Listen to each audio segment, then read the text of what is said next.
Hello, my name is doctor Dev. हम लोग sales distribution and management को कंटिन्यू कर रहे हैं, जिसका यूनिट 2 जो है वो सेल्स ऑर्गेनाइजेशन है। देखो, जब भी हम सेल्स की बात करते हैं, कोई एक इकलौता इंसान नहीं होता किसी भी कंपनी में जो सेल्स करता है। It's a team. और ये जो टीम है ये अलग अलग तरीके से स्ट्रक्चर्ड होता है। कई जगह पे जो टीम होता है वो सेंट्रलाइज्ड होता है, कई जगह पे डिसेंट्रलाइज्ड होता है। कई जगह पे बहुत फोकस्ड टीम होते हैं, जहां पे की बहुत ही फोकस्ड या की अकाउंट मैनेजर्स की हम बात करते हैं। जैसे कि अगर बैंक्स में बात करना है या फाइनेंस की कुछ सेल्स प्रोडक्ट है तो फाइनेंस के नॉलेज वाले लोग चाहिए हैं। सिमिलरली कुछ ऐसे भी सेल्स टीम होती है जो कि मल्टी डिसिप्लिनरी में काम करती है। वो फाइनेंस के भी होते हैं, वो सेल्स के भी होते हैं। जैसे म्यूचुअल फंड सेल्स जो करते हैं, तो म्यूचुअल फंड जो सेल करते हैं उनकी फाइनेंस की नॉलेज भी अच्छी चाहिए और सेल्स की नॉलेज भी अच्छी चाहिए। सो इस यूनिट में हम लोग कवर करेंगे सेल्स ऑर्गेनाइजेशन। हम लोग कुछ एग्जाम्पल्स लेते हैं। हम पहले एक एग्जाम्पल लेते हैं जो कि एप्पल्स का है, चाहे तो ड्रेसेस का ले लो, चाहे आप शूज का ले लो। आपने कभी सुना है कि शूज या ड्रेसेस आपके घर में आके कोई बेचता है? यस, एट टाइम्स मैंने देखा है। लेडीज जो लोग होते हैं वो लोग सूट्स लेके जाते हैं, कई घरों में जाते हैं, उनका एक छोटा सा एक ग्रुप होता है, वहां पे वो बेचते हैं। बट मैं ऐसी बात नहीं कर रहा, मैं एक ऑर्गेनाइजेशन लेवल पे बात कर रहा हूँ। आपने कभी नहीं देखा होगा कि एडिडास के जूते आपके ऑफिस में जाके बिक रहे हैं या आपके घर में जाके बिक रहे हैं। तो ये बिल्कुल अलग दुनिया है। एडिडास के जूते कोई डायरेक्ट बेचने भी नहीं जाता। ये सारी जो चीजें हैं, ये इस टाइप के प्रोडक्ट्स हैं जो कि आपको मॉल में या बड़े शोरूम्स में ही मिलेगा। तो उनका जो ऑर्गेनाइजेशन स्ट्रक्चर होगा वो बिल्कुल डिफरेंट होगा। सिमिलरली अगर कोई ऐसा प्रोडक्ट है, लेट्स से बैंकिंग सर्विसेज है कोई, या आप म्यूचुअल फंड बेचना चाहते हैं, कुछ इस टाइप की चीजें बेचना चाहते हैं और वो बैंक से रिलेटेड और वो बैंक ही उसको बेचना चाहता है। सो इन दैट केस बैंक्स के लिए सबसे सही तरीका होगा कि जब कस्टमर उनमें वॉक इन करते हैं वो तभी उनको बेचे। राइट, तो ये एक इजी तरीका हो जाएगा। बट सेम चीज को जरूरी तो नहीं कि कस्टमर वॉक इन कर रहा है मैं तभी बेचूं। अगर मुझे म्यूचुअल फंड बेचना है या मुझे इंश्योरेंस बेचना है तो मेरे पास एक और टीम हो सकती है जो इन कस्टमर के पास भी जा सकते हैं, जिसको हम डोर टू डोर सेलिंग भी कह सकते हैं, जिसको हम अपने कनेक्ट्स के थ्रू सेलिंग भी कह सकते हैं। राइट, सेम चीज आप सोचो कि आपको कॉर्पोरेट में बेचना है। अब मैं मुझे इंश्योरेंस बेचना है या मुझे म्यूचुअल फंड्स बेचने हैं और मुझे कॉर्पोरेट में बेचना है, तो मैं वहां पे जाके इन्वेस्टर्स अवेयरनेस प्रोग्राम कर सकता हूं। मैं कॉर्पोरेट्स को टच बेस कर सकता हूं, उनके एचआर के पास जा सकता हूं, एचआर में जाके मैं बोल सकता हूं कि हम ऐसा प्रोडक्ट लेके आ रहे हैं जो कि आपके सारे एम्प्लॉइज के लिए बहुत ही फायदेमंद रहेगा। अब ये जो टीम है ये टीम बिल्कुल अलग होगी। अब आप देखो, एक प्रोडक्ट मैंने 3 डिफरेंट तरीके से 3 डिफरेंट लोकेशन में बेचने की बात कर रहा हूं। पहला बैंक के अंदर, दूसरा घर में जाके डायरेक्ट कनेक्ट में, और तीसरा कॉर्पोरेट्स में जो कि आप इंडस्ट्रियल अवेयरनेस प्रोग्राम के थ्रू करते हैं। अब और भी थोड़े से एग्जांपल ले लेते हैं। ये तो मैंने आपको सर्विस इंडस्ट्री का भी ले लिया, प्रोडक्ट इंडस्ट्री का भी ले लिया। कुछ ऐसे भी प्रोडक्ट होते हैं जो इंडस्ट्रियल प्रोडक्ट्स होते हैं, जिसको आप ना तो किसी डायरेक्ट कस्टमर्स को बेचेंगे, ना आपको घर घर जाके बेचना है, ना ये दुकान में बिक सकता है। तो ऐसी चीजें जो है ये सिर्फ और सिर्फ आपको इंडस्ट्री विजिट करके ही बेचना पड़ेगा। सपोज करिए आप कुछ ऐसी प्रोडक्ट मैन्युफैक्चर कर रहे हैं जो कि किसी और प्रोडक्ट का एक कंपोनेंट है। अब अगर आपको ऐसा कोई प्रोडक्ट मैंने सेल करना है तो आपको जो मेन बायर है जो आपके कंपोनेंट को खरीद रहा है, आपको उनके पास जाके डील करनी पड़ेगी। अब ये टीम अलग होगी। अभी तक जो टीम थी वो टीम थी डायरेक्ट सेलिंग की, कि आपके पास कस्टमर है, आप उसको बेच रहे हैं, 1 to 1 बिक रहे हैं। बट अब जो टीम है वो बड़ी लेवल की बात हो रही है। यहाँ पे शायद करोड़ों की डील होगी। यहाँ पे शायद आपके सामने फाइनेंस के डायरेक्टर बैठेंगे, हो सकता है सीईओ बैठे, हो सकता है हेड ऑफ दैट डिपार्टमेंट बैठे, उनको आपको ये नेगोशिएट करना, तो वहां पे आपकी डीलिंग बिल्कुल अलग होगी। तो आई होप कि आपको समझ में आ गया होगा कि अलग अगर प्रोडक्ट्स हैं तो अलग तरीके हैं उनको बेचने का। सो अब हम देखेंगे कि किस तरीके से सेल्स ऑर्गेनाइजेशन के अंदर हम ऑर्गेनाइजेशन स्ट्रक्चर डेवलप कर सकते हैं। राइट, ऑर्गेनाइजेशन स्ट्रक्चर को जो हम डेवलप करते हैं उससे पहले हम थोड़ा सा समझ लेते हैं कि हमारा पर्पस क्या है इस पूरे ऑर्गेनाइजेशन को डेवलप करने का। हम क्यों ऐसे अलग अलग ऑर्गेनाइजेशन को डेवलप कर रहे हैं? देखो, सबसे पहले तो पर्पस बहुत बेसिक होता है। अगर आप सबसे पहला पर्पस देखो, रेवेन्यू जनरेशन। ऑब्वियसली हमारा जो मेन पर्पस है सेल्स का या कंपनी का ही हम बात करें, वो रेवेन्यू जनरेशन है। अगर स्पेशलाइज टीम होगी, स्पेशलाइज मार्केट है, तो हमें स्पेशल तरीके भी अपनाने पड़ेंगे हमें रेवेन्यू को जनरेट करने के लिए। इसलिए भी जरूरी है कि सेल्स ऑर्गेनाइजेशन बने। मार्केट पेनिट्रेशन, हम मार्केट पेनिट्रेशन में भी अलग अलग मार्केट के लिए अलग अलग हमें टीम रखनी ही पड़ेगी। सेम टीम के साथ हम लोग नहीं चल सकते हैं। कस्टमर एक्विजिशन, देखो कस्टमर ऐसा नहीं है कि हर जगह आपको मिलेगा, या एक तरीके से अगर आपको एक कस्टमर मिल रहा है तो जरूरी नहीं है कि दूसरा भी कस्टमर आपको वही सेम मेथड से मिलेगा। डिफरेंट कस्टमर्स डिफरेंट प्रोडक्ट के लिए डिफरेंट जगह पे ही मिलेंगे। सो हमें जो सेल्स ऑर्गेनाइजेशन डेवलप करना है या हमें बनाना है, उसको हमें कस्टमर एक्विजिशन और रिटेंशन को भी ध्यान में रख के बनाना होता है। नेक्स्ट आता है सेल्स एफिशिएंसी। देखो, अगर मैं दिल्ली बैठा हूं और मेरा जो प्रोडक्ट है वो आगरा बिकना है, तो दिल्ली में बैठ के आगरा में प्रोडक्ट बेचना मेरे लिए थोड़ा सा मुश्किल हो सकता है। हर प्रोडक्ट कॉल पे नहीं बिक सकता और हर बारी में जा नहीं सकता आगरा जाके कि मैं डेमोन्स्ट्रेशन दूं और फिर मैं सेल करूं।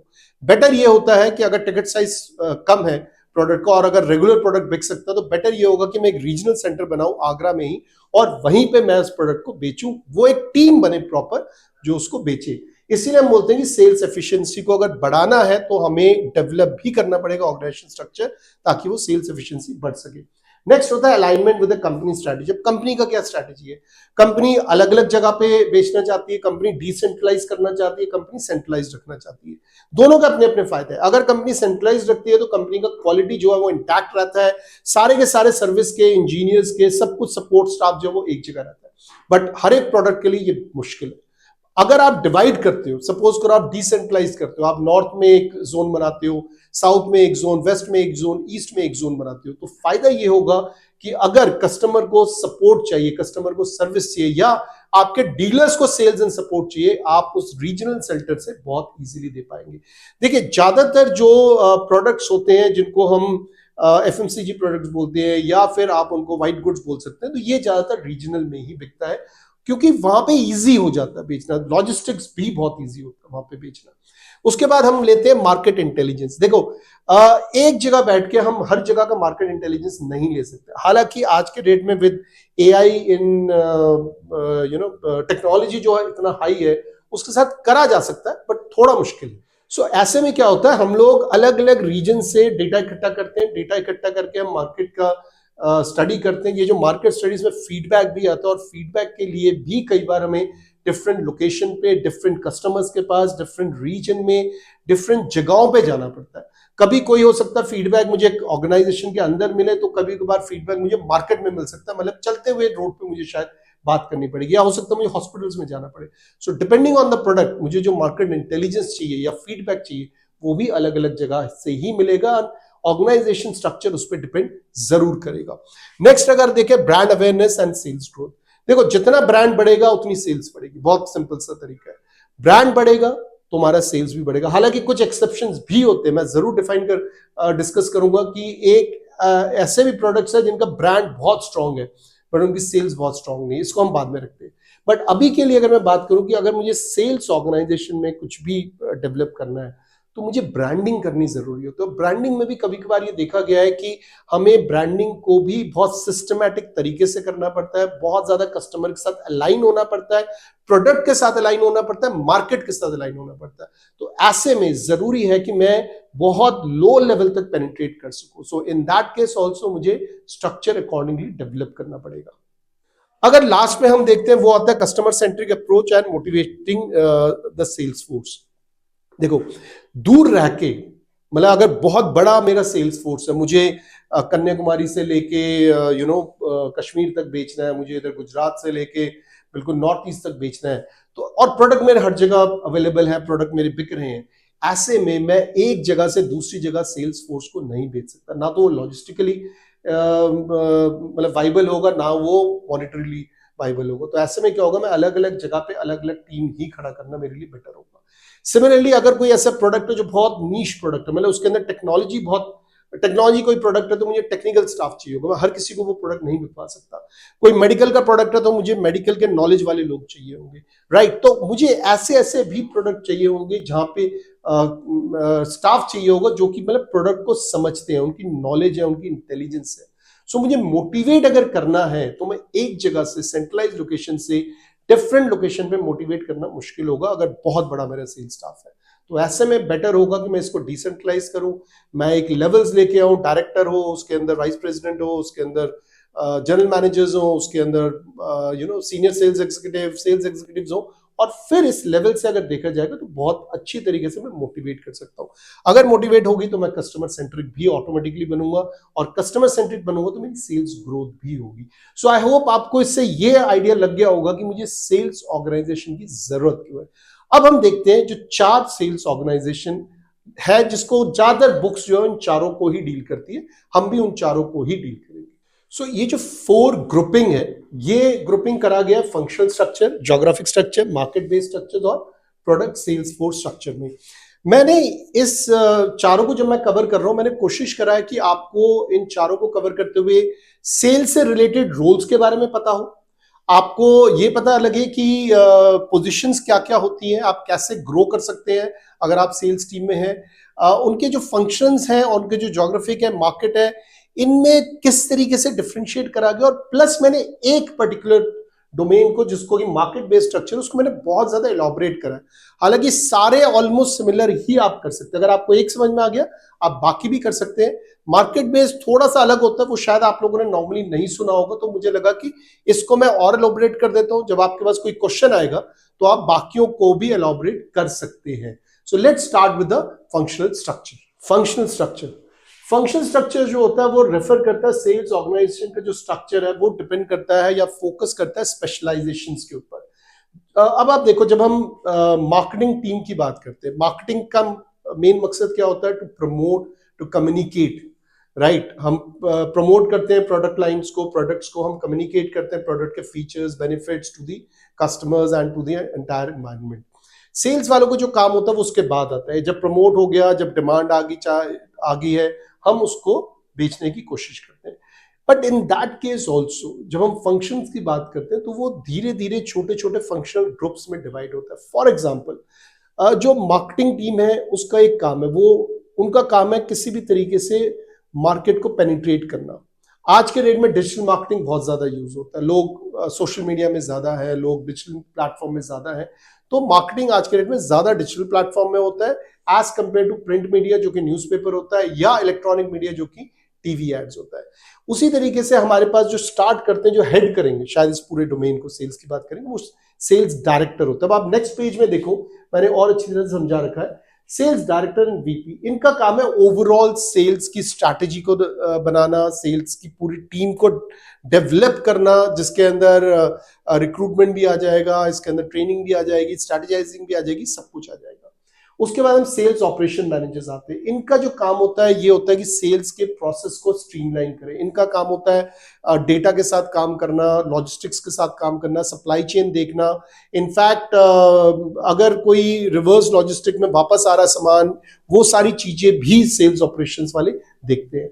नेक्स्ट आते हैं सेल्स एनालिस्ट। इनका काम होता है मार्केटिंग टीम को सपोर्ट देना। ये बहुत ज्यादा डेटा में काम करते हैं, ये ट्रेंड्स देखते हैं, ये डेटा को स्टडी करते हैं, डेटा को एनालाइज करते हैं, और उसके बाद जो पॉजिटिव ट्रेंड्स होते हैं वो लोग मार्केटिंग टीम को बताते हैं। Based on that marketing team अपनी पूरी की पूरी स्ट्रैटेजी को अप्लाई करते हैं। नेक्स्ट जो है वो है की अकाउंट मैनेजर्स। ये आप लोगों ने वर्ड सुना होगा कि या तो अकाउंट मैनेजर या की अकाउंट मैनेजर्स। ये लोग वो होते हैं जो एक पर्टिकुलर अकाउंट देखते हैं, मतलब एक सेल्स एग्जीक्यूटिव एक पर्टिकुलर अकाउंट देखेगा। लेट्स से कि मेरा जो प्रोडक्ट है वो एक सॉफ्टवेयर है, उसको मैं बैंक में भी बेच सकता हूँ या अलग अलग ऑर्गेनाइजेशन में भी बेच सकता हूँ। तो ऐसे में की अकाउंट मैनेजर्स जो होंगे वो सिर्फ बैंक के लिए हो सकते हैं, या वो सिर्फ एक ऑर्गेनाइजेशन के लिए हो सकते हैं, या वो किसी पर्टिकुलर ऑर्गेनाइजेशन के लिए भी हो सकते हैं। सो की अकाउंट मैनेजर का काम है कि एक फोकस करते हैं एक ही पर्टिकुलर डिपार्टमेंट के ऊपर, या एक पर्टिकुलर ऐसे ऑर्गेनाइजेशन के ऊपर जहां पे कि उनकी एक्सपर्टीज होती है उस पर्टिकुलर ऑर्गेनाइजेशन में। So those are known as key account managers. Inside sales, देखो इनसाइड सेल्स होता है जैसे हम लोग बैंक्स में देखते हैं। तो बैंक्स में क्या होता है कि आपके पास बहुत सारे कस्टमर्स हैं, तो आप उन कस्टमर्स को भी बेच सकते हो अपने प्रोडक्ट्स। मतलब अगर एक बैंक के पास 1000 कस्टमर है, और अगर आपको इंश्योरेंस या म्यूचुअल फंड या कुछ भी बेचना है, तो आपके लिए तो वो रेडी कस्टमर्स है ना। अगर वो कस्टमर्स आपसे खुश है, वो लॉयल कस्टमर्स है, तो they would be the easiest one to acquire. So उनको हम इनसाइड सेल्स कहते हैं। यहाँ पे आप अपने ही कस्टमर्स के साथ डील करते हैं, राइट। उसके बाद है बिजनेस डेवलपमेंट रिप्रेजेंटेटिव्स। ये टाइम लेते हैं, बिजनेस को डेवलप करते हैं, ये एकदम से जाके नहीं बेच सकते। This is over a period of time, कभी कभार एक साल भी लगता है। सपोज करो आप एक ईआरपी ऑर्गेनाइजेशन है जो ईआरपी बनाती है, आप एक स्कूल है या कॉलेज है जिसको ईआरपी लेना है। अब ईआरपी की सेल्स एक दिन में नहीं हो सकती। आपके जो कॉलेज वाले हैं या स्कूल वाले प्रिंसिपल है, वो कोई ढूंढ नहीं रहे हैं कि वो गए ईआरपी देखा और उन्होंने पेमेंट कर दी, नहीं। उनको बुलाया जाएगा, उनको उनसे प्रेजेंटेशन ली जाएगी, नेगोशिएशंस होंगे, फिटमेंट देखेंगे कि जो सॉफ्टवेयर वो यूज कर रहे हैं, जो आप यूज कर रहे हैं, वो चलेगा कि नहीं चलेगा। So business development is over a period of time, so उसमें टाइम लगता है। नेक्स्ट अगर आप देखो सेल्स डेवलपमेंट रिप्रेजेंटेटिव्स, अगेन ये भी एक टाइम लगता है। पहले लीड जनरेट होगा, लीड के साथ प्रोस्पेक्ट्स आएंगे, प्रोस्पेक्ट्स में बात चलेगी, उनको समझाया जाएगा, प्रेजेंटेशन दी जाएगी, सब कुछ दिया जाएगा, उसके बाद जाके शायद वो सेल्स होगा। आई मीन हम एग्जांपल के तौर पे ले सकते हैं, कोई फ्लैट बेचना है या मुझे प्रॉपर्टी बेचनी है, तो ऐसे में एक दिन में प्रॉपर्टी नहीं बेचता। ये सब चीजें देखो आप लोगों ने मार्केटिंग में भी पढ़ा होगा कि कुछ चीजें हैं जो बिल्कुल ऑफ द शेल्फ बिक जाती है, और कुछ चीजें जिसको टाइम लगता है, आपको मतलब समझना पड़ता है, कॉम्पिटिटिव एनालिसिस करना पड़ता है, बहुत सारी चीजें देखना पड़ता है, फिर आप बेच सकते हैं। सो वो होता है आपका सेल्स डेवलपमेंट। नेक्स्ट आता है फील्ड सेल्स। देखो फील्ड सेल्स एक ऐसा जो शायद बहुत टफ माना जाता है, बट मेरे हिसाब से सबसे ज्यादा रिवॉर्डिंग भी होता है।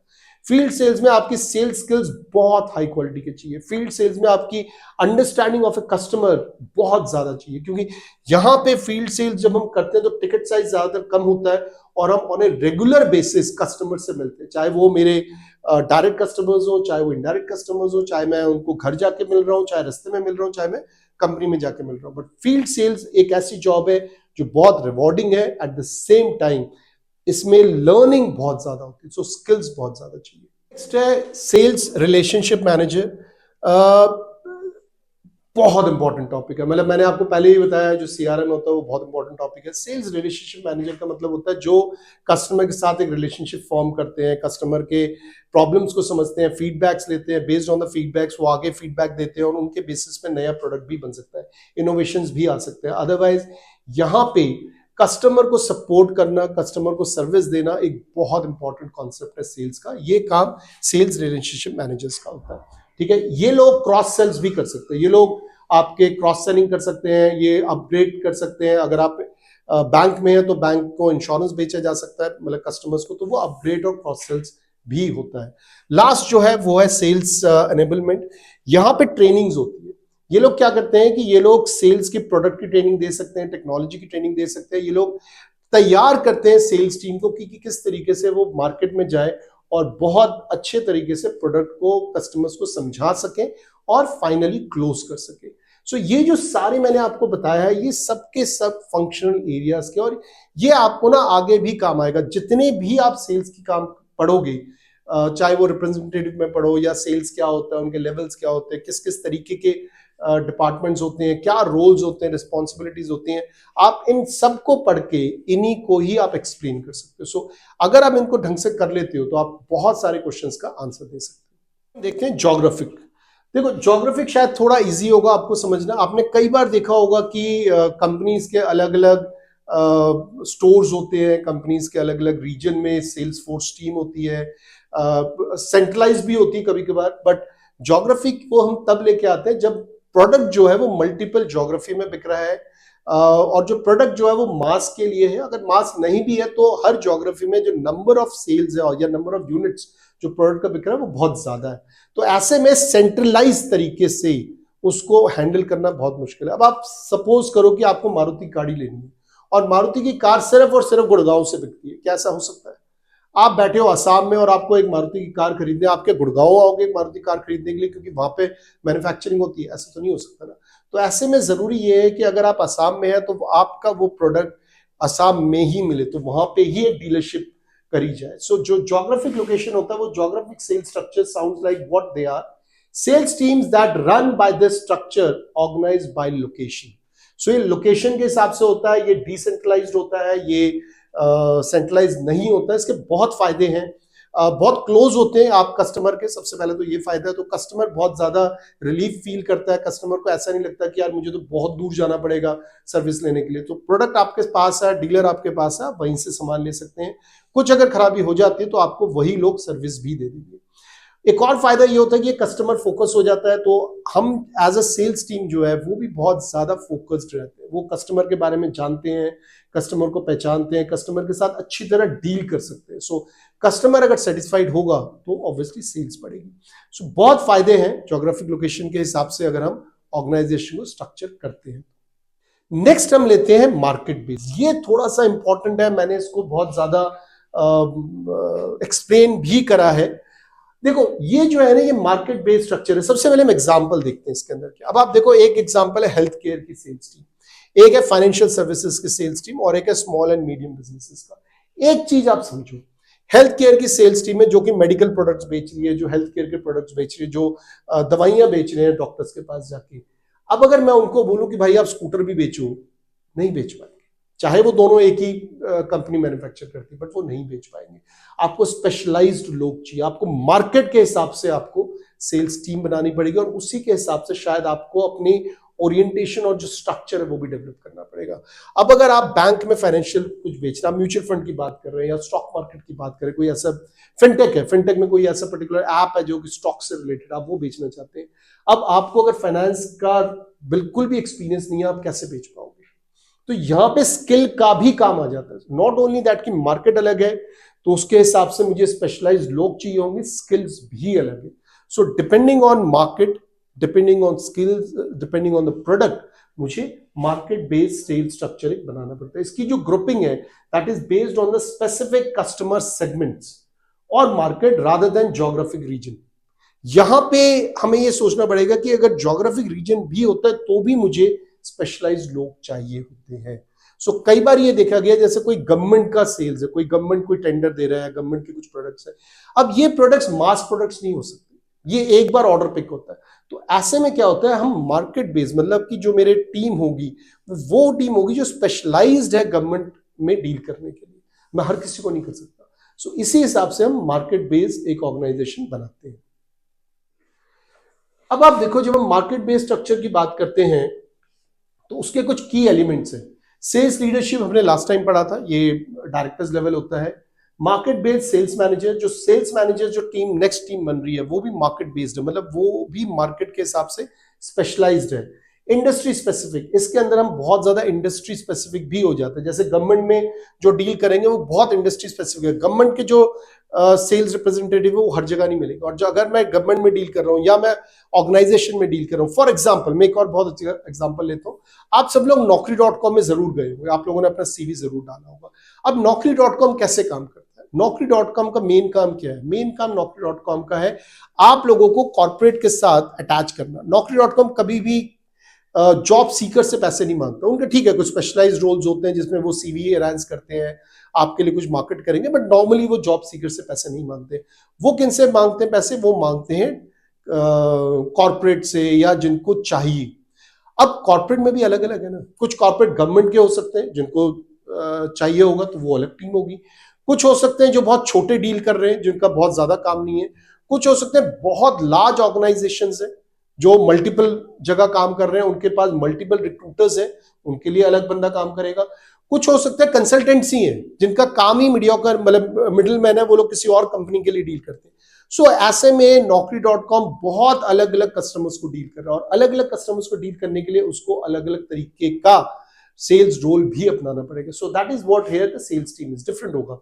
वर्टिकल मार्केट स्पेशलाइज, जो सेल्स टीम है वो वर्टिकल के हिसाब से डील करेगी। टेक्नोलॉजी टीम है, मार्केट मैन्युफैक्चरिंग है, पेंट का है, या कैसा है, तो उस हिसाब से वर्टिकल भी डिफरेंट हो जाएगा। नेक्स्ट हम देखते हैं मार्केट स्पेसिफिक कस्टमर सपोर्ट। हमें अगर मैं कोई प्रोडक्ट मार्केट स्पेसिफिक कर रहा हूं, मेरी जो डीलिंग मार्केट स्पेसिफिक है, तो मेरे कस्टमर सपोर्ट भी मार्केट स्पेसिफिक होगा। मैं किसी मेडिकल इक्विपमेंट वाले को मैं फाइनेंशियल सर्विसेज वाले बंदे के साथ नहीं डील करा सकता, राइट। सिमिलरली अकाउंट मैनेजर्स होते हैं। अकाउंट मैनेजर मैंने बताया कि अलग अलग अकाउंट्स को अलग अलग टीम मैनेज करती है, तो अकाउंट मैनेजर्स भी अलग होते हैं। देखो, जब आप किसी कंपनी में जॉब करने जाओगे तब आपको ना ऐसा लगेगा कि आप ना बहुत बड़े एक ओशन के अंदर आ गए और उसके अंदर आप एक बहुत छोटे से एक एम्प्लॉय हो, क्योंकि मल्टीपल प्रोडक्ट्स। अगर मैं एचडीएफसी बैंक ले लूं, एचडीएफसी ले लूं, अब तो वो कंबाइन हो गया, बैंक बोलो या सारे एचडीएफसी प्रोडक्ट्स बोलो। एचडीएफसी का बैंक भी है, एचडीएफसी म्यूचुअल फंड में भी है, एचडीएफसी स्टॉक्स भी है, एचडीएफसी के इंश्योरेंस भी है, मेडिकल भी है, पता नहीं क्या क्या एचडीएफसी के, वो डीमैट भी खुलवा देगा, पता नहीं क्या क्या वो करा देगा। तो ऐसे में हर एक टीम एक अलग तरीके से काम करती है और अलग ही डिपार्टमेंट होते हैं, हेड्स होते हैं, उनके फर्दर नीचे टीम होते हैं, ज्योग्राफिक में भी अलग अलग होते हैं, और इसी तरीके से ये लोग काम करते हैं। सो ऐसा नहीं है कि आप सेल्स जॉब के लिए जा रहे हैं तो आप सब कुछ आप खुद ही कर सकते हैं, ऐसा नहीं है। आप धीरे धीरे ग्रो करते हैं। आप शुरू में एक प्रोडक्ट पकड़ते हैं और जो प्रोडक्ट आप प्रोडक्ट लाइन आप शुरू में पकड़ते हैं, ज्यादातर आपका करियर उसी प्रोडक्ट लाइन में आगे बढ़ता है। कुछ हम लोग बेनिफिट्स देखते हैं, हालांकि मेरे ख्याल से अभी तक आप लोगों को समझ में आ गया होगा कि क्या क्या बेनिफिट्स होंगे। डीप मार्केट नॉलेज, जो मार्केट बेस्ड सेल्स होगा उसके अंदर जितने भी एम्प्लॉइज काम कर रहे होंगे, जो सेल्स रेप होंगे, बीडी होंगे, चाहे वो सीनियर लेवल हो या किसी भी लेवल के हो, उनकी मार्केट नॉलेज बहुत डीप होगी। जैसे मैंने एग्जांपल दिया, अगर आप म्यूचुअल फंड बेच रहे हैं, आप टाटा में है, एचडीएफसी में, आईसीआईसीआई में आप म्यूचुअल फंड बेच रहे हैं या आप इंश्योरेंस बेच रहे हैं, आप ऐसे नहीं बेच सकते हैं। आपको एक एग्जाम क्लियर करना पड़ता है, आपको एजेंसी के लिए एग्जाम क्लियर करना पड़ता है, तब ही जाके आप कंपनी में भी इवन रिक्रूट होंगे और कंपनी के बिहाफ में भी बेच सकते हैं। सो अब आप सोचो कितना ज्यादा आपको मार्केट की नॉलेज की जरूरत है। सो इसलिए मार्केट बेस्ड सॉल्यूशन में आपकी डीप नॉलेज होनी चाहिए। टेलर्ड सॉल्यूशन, जो सॉल्यूशंस होते हैं वो कई बार टेलर्ड होते हैं। सपोज करो एक कस्टमर वो कहता है मुझे 10 लाख रुपए की इन्वेस्टमेंट करनी है, एक कस्टमर कहता है मुझे 10,000 की इन्वेस्टमेंट करनी है, या दूसरा कस्टमर कहता है मुझे मेरे पूरे कंपनी का जो प्रॉफिट है अगले 6 महीने के लिए इन्वेस्ट करना है। मैं म्यूचुअल फंड की बात कर रहा हूं। ऐसे में आपको टेलर्ड सॉल्यूशन देना पड़ता है, आप सिंपल एक सॉल्यूशन पे नहीं जा सकते। सो टेलर्ड सॉल्यूशन के लिए आपको मार्केट रिसर्च टीम की जरूरत पड़ेगी, आपको सेल्स सपोर्ट की जरूरत पड़ेगी, आपको एनालिस्ट की जरूरत पड़ेगी। सो आपके पीछे बहुत बड़ी एक टीम काम कर रही होगी, तब जाके आप एक टेलर्ड कस्टमर सर्विसेज दे पाएंगे, राइट। नेक्स्ट होता है एफिशिएंट। ऑब्वियसली जो एफिशिएंसी है वो बढ़ जाती है क्योंकि आप बहुत नॉलेजेबल है, उसी मार्केट से आए हैं, आप उस मार्केट को समझते हैं, आप बहुत ज्यादा इधर उधर नहीं जा रहे हैं, बहुत फोकस्ड उस मार्केट की नॉलेज रखते हैं। सो ऐसे में एफिशिएंसी हो जाएगा, आपके रिसोर्सेज की बेटर यूटिलाइजेशन होती है। लास्ट आप देखते हो स्केलेबिलिटी। ऐसे में जो स्केलेबिलिटी है वो काफी ज्यादा हो जाती है। As the company grow it can continue to add new market segments और वर्टिकल्स। फॉर एग्जांपल, पहले जो बैंक्स होते हैं वो सिंपल बैंक के ही सर्विसेज बेचते हैं, फिर धीरे धीरे वो म्यूचुअल फंड ऐड करते हैं, वो लोन्स ऐड करते हैं, वो इंश्योरेंस ऐड करते हैं। सो धीरे धीरे उनकी स्केलेबिलिटी भी बढ़ती है। अब अगर इनके बेनिफिट्स हैं तो कुछ चैलेंजेस भी हैं, अब उन चैलेंजेस को भी एक बार देख लेते हैं। पहला होता है कई बार डुप्लीकेशन हो जाती है, ये एक मेजर चैलेंज आता है जब हम मार्केट बेस में जाते हैं। ओवरलैप हो जाता है, मार्केट सेगमेंट्स ओवरलैप हो जाते हैं, क्योंकि अगर किसी को म्यूचुअल फंड करना है तो वो बैंक में भी जा सकता है, वो ऑनलाइन ऐप के थ्रू भी ले सकता है और वो आपको भी कनेक्ट कर सकता है। तो ऐसे में डुप्लीकेट कई बार हो जाता है। थोड़ा सा सेल्स वालों के लिए मुश्किल हो जाता है पता करना कि एक्चुअली में ये कस्टमर आया कहां से, ये लीड आई कहां से, क्योंकि लीड तो डुप्लीकेट हो सकती है, तो थोड़ा सा इश्यू रहता है। इस ऐसे केस में जो मार्केट लीडर्स होते हैं, जो सीनियर पोस्ट पे होता है, उनका काम बहुत इंपॉर्टेंट हो जाता है।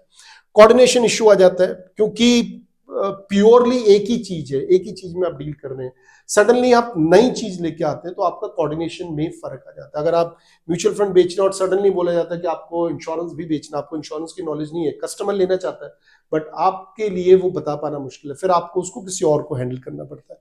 सो ऐसे में कस्टमर के साथ फिर से 2 बंदे इंटरेक्ट करने लगते हैं।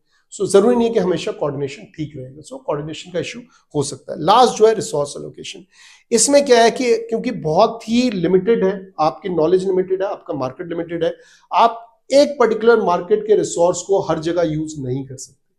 अब हम देखते हैं फोर्थ जो स्ट्रक्चर है वो है प्रोडक्ट सेल्स फोर्स स्ट्रक्चर। ये बहुत स्पेशलाइज्ड प्रोडक्ट्स के लिए होता है।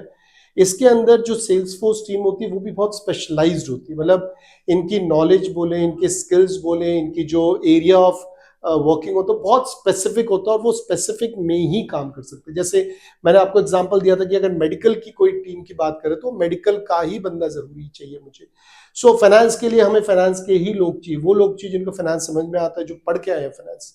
तो ये बहुत स्पेसिफिक होता है, इसीलिए इसको हम प्रोडक्ट सेल्स फोर्स स्ट्रक्चर कहते हैं। ये ज्योग्राफी से इसमें कोई लेना देना नहीं होता या फंक्शन से भी कोई लेना देना नहीं होता, मेन होता है product to product. So product के बेसिस पे ये पूरा का पूरा जो स्ट्रक्चर वो डिजाइन करा जाता है। अब इसके कुछ हमारे पास जो है एग्जांपल्स जो है वो है आपका कंज्यूमर इलेक्ट्रॉनिक्स, जिसमें स्मार्टफोन है, लैपटॉप्स है, टैबलेट्स है। अब ये बहुत स्पेसिफिक टू प्रोडक्ट्स होते हैं। अगर आप लैपटॉप में डील कर रहे हैं तो आपको लैपटॉप की इन एंड आउट के बारे में पता होना चाहिए, आपको पता होना चाहिए कि लैपटॉप के स्क्रीन कैसे होते हैं, साइजेस कितने होते हैं, किस चीज के बने होते हैं, कितना वो लाइट एमिट करते हैं, उनका इंटरनल स्ट्रक्चर कैसा है, उसमें इंश्योरेंस कितना मिल सकता है, किस पार्ट का मिलेगा, किसका नहीं मिलेगा, सॉफ्टवेयर से रिलेटेड भी आपको नॉलेज होनी चाहिए। सो इसलिए बहुत स्पेसिफिक नॉलेज होनी चाहिए। सिमिलरली सॉफ्टवेयर सॉल्यूशन हर कोई बंदा जाके नहीं बेच सकता, it has to be very specific, it has to be very very very focused. So जो लोग सॉफ्टवेयर सॉल्यूशंस में होते हैं, जो सेल्स के लोग होते हैं, वो बहुत ज्यादा नॉलेजेबल होते हैं from software point of view. Not only कि उन्हें सॉफ्टवेयर के बारे में आइडिया, उनको फंक्शनल एरिया के बारे में भी आइडिया होना चाहिए। सपोज करो आपको एक सप्लाई चेन का सॉफ्टवेयर है और वो आपको मार्केट करना है या वो आपको बेचना है, तो ऐसे में आपको सॉफ्टवेयर के साथ साथ सप्लाई चेन के बारे में भी आइडिया बहुत जरूरी है। सो ये बहुत ज्यादा स्पेसिफिक टू द प्रोडक्ट्स हो जाता है। थर्ड एग्जांपल जो है वो है एसेसरीज एंड एड ऑन्स। अगर कोई एक ऐसा प्रोडक्ट है जिसके एसेसरीज है, जिसके एड ऑन्स है, तो मुझे उसकी भी नॉलेज बहुत जरूरी चाहिए। इसके साथ मैं ये स्ट्रक्चर खत्म कर रहा हूं। आई होप कि आप लोगों को सेल्स के जो चारों स्ट्रक्चर्स हैं, जो सेल्स ऑर्गेनाइजेशन के स्ट्रक्चर्स हैं, वो आपको समझ में आ गया होगा। इसमें मैंने एक स्ट्रक्चर को ज्यादा इन डेप्थ कवर करा है।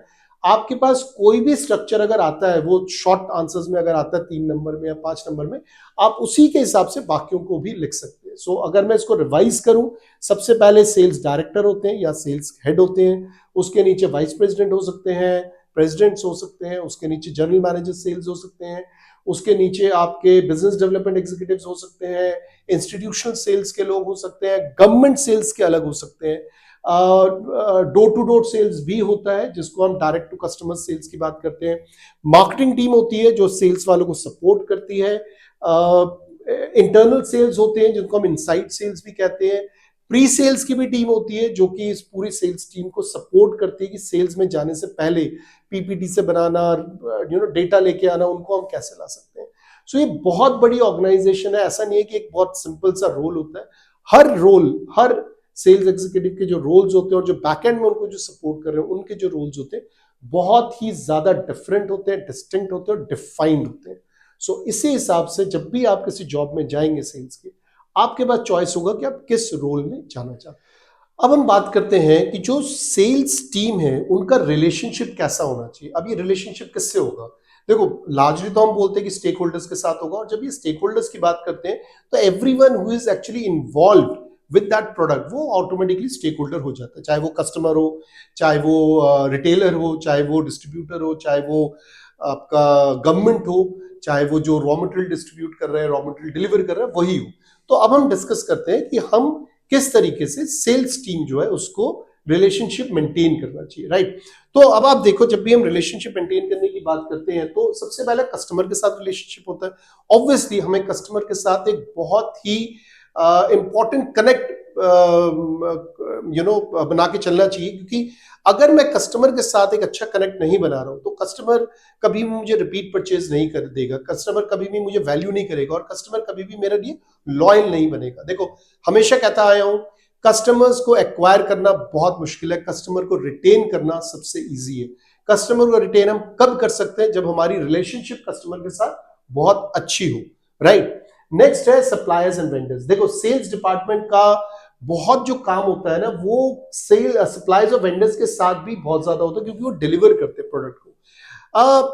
आपने एक प्रोडक्ट बनाया हुआ है, प्रोडक्ट को डिलीवर करना है, पैकेजिंग से लेके उसको लॉजिस्टिक्स से लेके सारा कुछ जो है, तो वो मुझे सप्लायर्स के वेंडर के साथ करना ही करना पड़ता है। जैसे अगर मैं बात करता हूँ अमेजन की या फ्लिपकार्ट की, देखो उनके पास एक अलग से टीम है जो प्रोडक्ट जो हम लोग ऑर्डर करते हैं उसको वो लोग सप्लाई करते हैं। सो एक रिलेशनशिप उनके साथ बहुत जरूरी है। डिस्ट्रीब्यूटर्स एंड चैनल पार्टनर्स, देखो हर एक बिजनेस के ना अलग अलग तरीके हैं। मतलब कोई डिस्ट्रीब्यूशन में जाता है, कोई चैनल पार्टनर्स बनाता है, कोई फ्रेंचाइजी मॉडल में जाता है। तो ये जो सारे मॉडल्स हैं, ये डिफरेंट मॉडल्स होते हैं, और इन सारे मॉडल्स को सेल्स टीम के साथ बहुत बेहतरीन तरीके से मैनेज करके चलना पड़ता है। अब जब भी हम मैनेज करने की बात करते हैं, इसका मतलब है कि मुझे डिस्ट्रीब्यूटर के साथ, मुझे चैनल पार्टनर्स के साथ, रिटेलर्स के साथ, फ्रेंचाइजी के साथ, सबके साथ मुझे एक रिलेशनशिप बनाना बहुत जरूरी है, क्योंकि ये सारे स्टेक होल्डर्स हैं, ये सारे मुझे सेल्स में हेल्प करते हैं, चाहे वो प्री सेल्स के एक्टिविटीज हो, चाहे वो पोस्ट सेल्स एक्टिविटीज हो, चाहे वो एक्वायरिंग कस्टमर्स ही हो। कई बार यही लोग होते हैं जो एक्चुअली में सेल कर रहे हैं, हम तो एक सेकेंड लेयर हो जाते हैं, क्योंकि डायरेक्ट जो सेल्स है वो शायद रिटेलर कर रहा है, राइट। अगर मैं एफएमसीजी प्रोडक्ट में हूं और मैं कॉलगेट में काम करता हूं, तो मैं जाके दुकानों में कॉलगेट नहीं बेच रहा, मैं जाके कस्टमर्स को कॉलगेट नहीं बेच रहा, मैं कॉलगेट किनके थ्रू बेच रहा हूं? मैं कॉलगेट डिस्ट्रीब्यूटर्स और चैनल पार्टनर्स या रिटेलर्स के थ्रू बेच रहा हूं। तो उनके साथ रिलेशनशिप मुझे सच में बना के चलना पड़ेगा।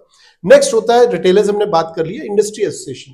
देखो, जैसे हम बात करते हैं इंडस्ट्री एसोसिएशन के अंदर ऑटोमेटिव पार्ट का अगर हम एक ले लेते कि मेरी जो पूरा जो बिजनेस है वो ऑटोमेटिव पार्ट का है, सो मेरा ऑटोमेटिव पार्ट की जो इंडस्ट्री की जो एसोसिएशन एक्मा जो है, मुझे उसके साथ बहुत क्लोज रिलेशनशिप बनाना चाहिए। सो हर एक इंडस्ट्री, हर एक सेक्टर, हर एक state wise, city wise, country wise इनके अपने अपने एसोसिएशन होते हैं, और जिस भी स्टेट में, कंट्री में, सेक्टर में, इंडस्ट्री में हमारा प्रोडक्ट अप्लाई होता है, उस के जो एसोसिएटेड पार्टनर्स हैं उनके साथ हमें रिलेशनशिप बहुत जरूरी है कि मेंटेन करें। हमें इससे इंफॉर्मेशन मिलती हैं, लेटेस्ट पता लगता है, रेगुलेशंस पता लगते हैं, हम मिलके अगर चाहें तो गवर्नमेंट के साथ डील कर सकते हैं, डिस्कशंस कर सकते हैं। सो बहुत जरूरी है कि जो सेल्स टीम है वो एक रिलेशनशिप बनाए इंडस्ट्री एसोसिएशन के साथ। लास्ट जो है, हमें रिलेशनशिप बनाना चाहिए रेगुलेटरी और अथॉरिटीज के साथ, जो कि ज्यादातर केसेस पे गवर्नमेंट ही इनको डील करते हैं। जैसे अगर मैं इंश्योरेंस में हूं तो मुझे IRDA के साथ रिलेशनशिप बनाना, अगर मैं म्यूचुअल फंड में हूं तो मुझे सेबी के साथ बनाना पड़ेगा। सो इस टाइप के जो रिलेशनशिप्स होते हैं इनको एक्चुअली में मेंटेन करना बहुत जरूरी है। साथ में हमें इनकी रेगुलेशन के थ्रू ही चलना पड़ेगा। We can not go against the regulations. ये रेगुलेटरी बॉडीज है, अगर हम इनके अगेंस्ट जाएंगे तो हमारे ऊपर केसेस हो जाएंगे, इनफैक्ट शायद हमारे बिजनेसेस को भी बंद कर दें। सो ये छोटे से एक्सटर्नल रिलेशनशिप्स हैं, इसको और आगे देखते हैं। अब हम देखते हैं कि किस तरीके से जो प्रोडक्ट है वो अलग अलग नेटवर्क के थ्रू डिस्ट्रीब्यूट होता है और कस्टमर के पास जाता है, राइट। तो अगर हम सबसे पहला देखें, सबसे पहले में आता है डिस्ट्रीब्यूटर्स। ये बहुत इंपॉर्टेंट रोल प्ले करते हैं। देखो, डिस्ट्रीब्यूटर्स जो है ना वो मार्केट एक्सपेंशन में भी काम आते हैं, वो एजुकेट भी करते हैं, वो फर्दर आगे रिटेलर्स को, कई बार होलसेलर्स को वो आगे एजुकेट भी करते हैं। इनका काम है डिस्ट्रीब्यूट करना। सारा जो प्रोडक्ट आता है एक बार फैक्ट्री से निकल रहा है उसको डिस्ट्रीब्यूट करते हैं। Wholesalers on the other hand are actually वो बल्क में सामान खरीदते हैं, और बल्क में सामान खरीद के बाद में वो रिटेलर्स को अपना मार्जिन रख के वो रिटेलर्स को देते हैं, सो दैट रिटेलर्स फर्दर उन कस्टमर्स को दे सके। डिस्ट्रीब्यूटर और होलसेलर में थोड़ा सा फर्क है। डिस्ट्रीब्यूटर थोड़ा सा ज्यादा कस्टमर्स को, रिटेलर्स को एक्टिवली पार्टिसिपेशन में आता है। डिस्ट्रीब्यूटर जो है वो मैनेज करता है, इनफैक्ट वो सेल्स को भी कई बार वो मैनेज करता है। और जो होलसेलर है उसका सिर्फ एक ही काम है कि वो परचेज करता है बल्क में प्रोडक्ट को, और उसके बाद वो आगे रिटेलर्स को सेल करता है। सो डिस्ट्रीब्यूटर्स जो है वो मार्केट एक्सपेंशन में भी हेल्प करता है कंपनी का, और वो लॉजिस्टिक्स भी देखता है कई बार। सो डिस्ट्रीब्यूटर थोड़ा सा अलग रोल प्ले करता है, होलसेलर्स अलग रोल प्ले करते हैं। रिटेल चेन्स, आपने आप शॉपर स्टॉप ले लो, या आप पहले बिग बाजार होता था, अब वो रिलायंस स्टोर्स बन गए हैं, ट्रेंड्स हैं, इस टाइप के जो बड़े बड़े चेन्स हैं, हम प्रोडक्ट जो है उन चेन्स के थ्रू भी बेचते हैं। इनफैक्ट ये तो खैर मैंने बहुत बड़े चेन्स के नाम ले लिए। आप विजय सेल्स ले लो, विजय सेल जो है वो मल्टीपल लोकेशंस पे है, क्रोमा मल्टीपल लोकेशंस पे। ये लोग क्या करते हैं, ये लोग बल्क में पैसा लेते हैं, ये लोग सेल भी करते हैं, प्रमोट भी करते हैं। इनका काम सिर्फ सेलिंग नहीं है, दे ऑल्सो प्रमोट। इनके पास जो रिटेल शोरूम्स होते हैं वो अलग अलग लोकेशंस पे होते हैं, जिसका इनको फायदा मिलता है। और लोकेशंस में होने के कारण इनकी एक ब्रांडिंग है, मतलब विजय सेल अगर आप देखो कि एक अच्छा खासा एक ब्रांड है, और कई ऐसे लोग हैं जो विजय सेल्स के पास जाते हैं एंड दे फील कंफर्टेबल। सो वो लोग क्या करते हैं, अपने अंडर मल्टीपल ब्रांड्स वो सेल करते हैं, सो दे प्रमोट ऑल्सो। आपको विजय सेल्स के काफी एडवर्टीजमेंट्स भी मिलेंगे। On the other hand wholesalers के एडवर्टीजमेंट नहीं मिलेंगे। बट जो रिटेल चेन्स है ये डिपार्टमेंटल स्टोर्स चलाते हैं, डिपार्टमेंटल रिलेशनशिप एक मतलब रखते हैं from the company point of view, right. Next जो है वो है फ्रेंचाइज पार्टनर्स। देखो, फ्रेंचाइज पार्टनर्स होते हैं जो एक्चुअली में टेक्निकल नो हाउ को खरीदते हैं कंपनी के लिए। फॉर एग्जांपल, अगर मैं एग्जांपल देना चाहूँ, फ्रेंचाइजीज जो वो एजुकेशन सेंटर्स में बहुत ज्यादा होते थे। मतलब शुरू में आपने NIT का नाम सुना होगा, एप्टेक का नाम सुना होगा, आज भी ऐसे काफी लोग हैं जो फ्रेंचाइजीज देते हैं। एक एग्जांपल अगर मैं बताऊं, नॉर्दर्न रीजन में आपको बर्गर सिंह बहुत चलता है, जो कि बर्गर कंपनी के नाम से है। सो हम बर्गर सिंह का एक फ्रेंचाइज ले सकते हैं अगर किसी भी लोकेशन पे हम उसको चलाना चाहते हैं। सिमिलरली मल्टीपल प्रोडक्ट्स हैं जो बहुत अच्छा कर जाते हैं, और वो एक्सपेंशन के लिए अपनी कंपनीज नहीं खोलना चाहते, अपने रिटेल शोज नहीं खोलना चाहते। ऐसे में वो क्या ढूंढते, वो एक लोकल पार्टनर ढूंढते, क्योंकि लोकल पार्टनर का एक तो फायदा ये है कि वो कंट्रोल बेटर करेगा, वो क्या नाम है, एम्प्लॉइज को ढंग से डील कर सकता है, वो लोकली एडवर्टाइज कर सकता है, ही अंडरस्टैंड द लोकल मार्केट, जो लोकल के एडमिनिस्ट्रेशन के जो निटिग्रिटीज होते हैं उनको वो ध्यान रख सकता है। तो ऐसे में कंपनीज क्या करती हैं, अपना टेक्निकल नो हाउ देती है, they charge something, and they operate through franchises. अब फ्रेंचाइज ऑपरेशन के भी बहुत तरीके, कोफो मॉडल है, फोफो मॉडल है, जिसमें कंपनी ओन फ्रेंचाइज ऑपरेशन होता है, फ्रेंचाइज ओन कंपनी ऑपरेशंस होता है, फ्रेंचाइज ओन फ्रेंचाइज ऑपरेशंस होता है। सो ये अलग अलग मॉडल्स भी होते हैं जो कि फ्रेंचाइज पार्टनर्स के थ्रू होते हैं। सेकंड आता है third party logistics. Third party logistics ऐसे कंपनीज होते हैं जिनका रिस्पॉन्सिबिलिटी होती है प्रोडक्ट को एक एंड से दूसरे एंड तक लेके जाना। मतलब कि आप रिटेल्स में भी कर सकते हैं, आप ऑनलाइन में भी यूज हो सकता है। इनफैक्ट कई बारी शो आई मीन मेरे फैक्ट्री से कंपनीज में या फैक्ट्री से रिटेल शोरूम में जा रहे हैं, वहां पे भी यूज हो सकता है। तो वहां पे हम थर्ड पार्टी लॉजिस्टिक्स लेते हैं जो हमारी कंपनी के नहीं होते बट हम हायर करते हैं। इसके बाद जो लास्ट है वो है ई कॉमर्स प्लेटफॉर्म। अब ई कॉमर्स प्लेटफॉर्म आपने देखा जो बहुत ज्यादा बढ़ता चला जा रहा है, चाहे हम अमेजन बोले, फ्लिपकार्ट बोले या कुछ भी इस टाइप्स के बोले। ई कॉमर्स प्लेटफॉर्म की अपनी डिस्ट्रीब्यूशन नेटवर्क होता है, अपनी तरीके का उनका अलग सेल्स का तरीका होता है। वो लोग प्रमोट खुद करते हैं, वो लोग प्रमोशन के भी चार्जेस लेते हैं, वो लोग सेल्स के भी चार्जेस लेते हैं, आपसे वो कमीशन से लेंगे। इनफैक्ट वो लोग अपने मतलब हमारे प्रोडक्ट को अपने गोदाम में, मतलब अपने वेयर हाउस में रखने के भी चार्जेस लेते हैं। तो उनका बिजनेस अलग तरीके से चलता है। बट क्योंकि आजकल लोग ई कॉमर्स वेबसाइट्स के थ्रू ज्यादा खरीदते हैं, तो इसलिए कंपनीज इनको अवॉइड नहीं कर सकती। कंपनीज ई कॉमर्स के थ्रू जरूर अपना प्रोडक्ट बेचना चाहती है। हाउएवर आजकल ई कॉमर्स से एक स्टेप हम आगे बढ़ गए जिसको हम क्विक कॉमर्स भी कहते हैं। So quick commerce is something जिसमें हमें विद इन 10-15 मिनट्स मिल जाता है, जैसे ब्लिंकिट है। सो ये सारे जो तरीके हैं सेल्स के, ये अलग अलग तरीके हैं, अलग अलग जगह है, डिस्ट्रीब्यूशन की प्लेसेस है जहां से कस्टमर्स को प्रोडक्ट मिल सकते हैं।